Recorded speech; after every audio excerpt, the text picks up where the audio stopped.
In today's video, I'm going to teach you how to record a loan in QuickBooks with an origination fee.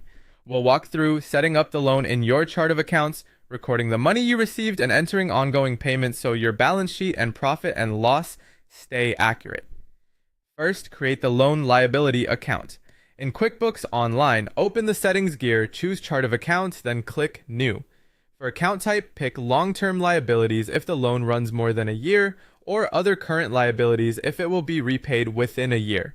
For detail type, choose Notes Payable. Give the account a clear name you'll recognize later, such as bank loan, then save and close. This creates the place where QuickBooks will track how much you owe over time, separate from your expenses. And next, record the money you receive from the lender, click the plus new button and select journal entry. Date it on the funding date. On the first line, debit your bank account for the amount that actually hit your bank.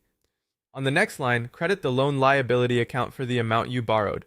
If your lender charged an origination fee up front, your deposit will be lower than the gross loan.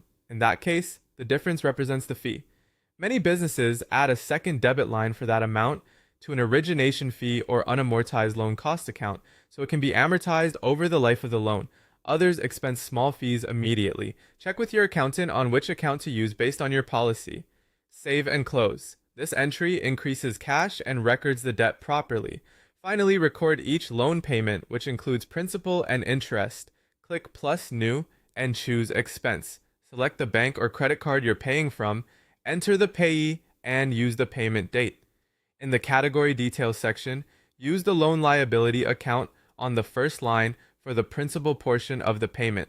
On the next line, select interest expense for the interest portion. Enter amounts based on your lender's statement, add a memo like month and payment number for clarity, then save and close. Remember, only the interest hits your profit and loss as an expense. The principal is not an expense. It simply reduces what you owe on the liability. A few tips as you go.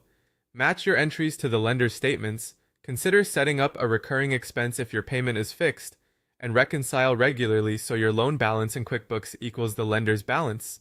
If you booked an origination fee as an asset, plan a simple schedule to amortize it to interest expense over the term.